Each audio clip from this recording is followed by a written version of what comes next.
This May 2022, over 65 million Filipinos are expected to vote for new leaders from the national down to the local level. Which places in the Philippines should we watch out for and why? Number 1 in the list is Cebu Province, including Cebu City, Mandaue City, and Lapu-Lapu City, home to nearly 3.3 million registered voters.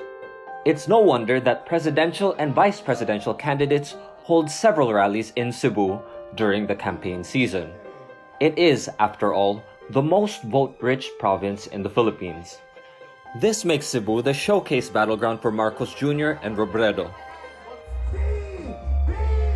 On April 18, police estimated the Marcos rally in Cebu City reached 300,000.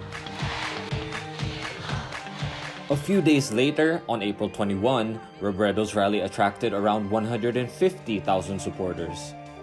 In 2016, 817,000 Cebuanos voted for Leni Robredo, while her rival for the vice presidency, Ferdinand Bongbong Marcos Jr., only got 310,000 votes in Cebu.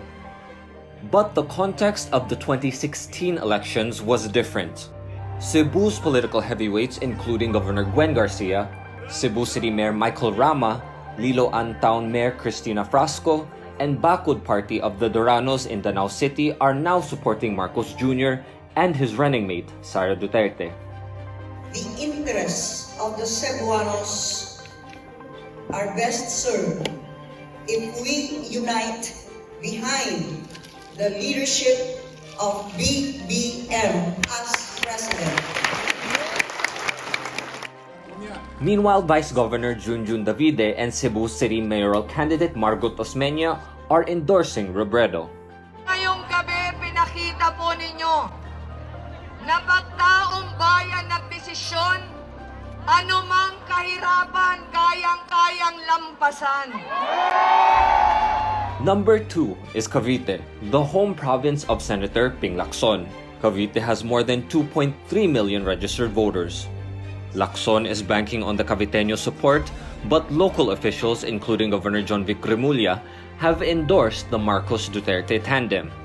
Remulla earlier promised the Uniteam tandem 800,000 votes from Cavite. Cavite has something to prove. Cavite has something to prove.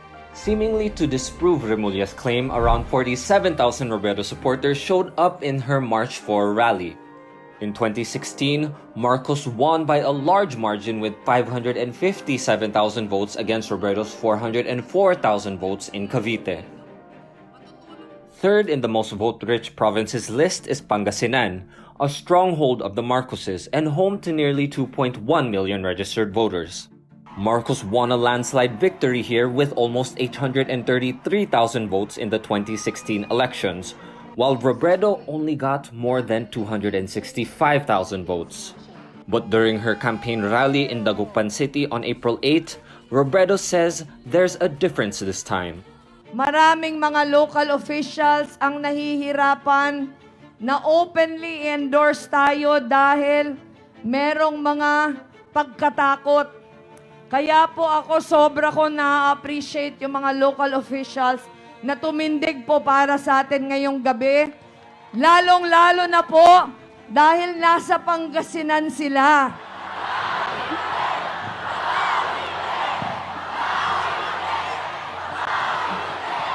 While Pangasinan is part of the so-called Solid North, developments on the local level show it may not be that solid. For instance, the powerful De Venecias of Dagupan, including former House Speaker Jose De Venecia, declared their support for Robredo. This despite the De Venecias being longtime members of the Lakas CMD party, which is endorsing Sara Duterte for vice president. In terms of region, Calabarzon is still the most vote-rich with nearly 9.2 million registered voters. It's such a crucial region that the Marcos Duterte tandem had to campaign in Batangas and Laguna again after their Luzon numbers dropped in the March Pulse Asia survey. Marcos Jr.'s numbers in Balance Luzon dropped 13 points in the region, while Robredo's numbers jumped 28 points.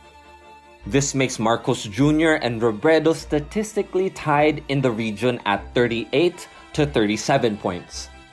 Marcos Jr.'s running mate says there is no time to be complacent, even if they are both frontrunners in their respective races. Wala po kaming confidence in winning. Ngayon, we are always running scared even if we're only 17 days away from election day. In his opinion piece, spokesperson for former Vice President Jojomar Binay, Joey Salgado, says a statistical tie in Calabarzon region is an encouraging sign for Robredo. Speaking from his experience in 2010 when Binay defeated Mar Rojas in the 2010 vice presidential race, Salgado says Marcos Jr. is more aggressive on the ground, unlike Rojas, who was confident in his win. But in the April Pulse Asia survey, Robredo's numbers in Calabarzon dipped to 18 points, a huge drop from her 37 points in March. Metro Manila is also a key area to watch out for. Marcos Jr. claimed victory in NCR in the 2016 vice presidential race with more than 2.1 million votes, a huge lead over Robredo, who got more than 1.3 million votes. Even in the March Pulse Asia survey, Marcos Jr. still enjoys 64 points in NCR, while Robredo is a far second at 17 points. But the groundswell of support for Robredo in her Metro Manila campaign rallies tells a different story. Take a look at her Pasay rally, for example. Organizers say the rally drew a massive 412,000 crowd, bigger than Rodrigo Duterte's Meeting the Avance crowd in 2016, which was estimated to have gathered 300,000 supporters. On that same night, the unit team also held a rally in Manila, but only 14,000 showed up, according to police estimates. Robredo's Pasig rally is also one of her most successful sorties, with 137,000 kakampings in attendance. But there's also Isko Moreno. His narrative is consistent.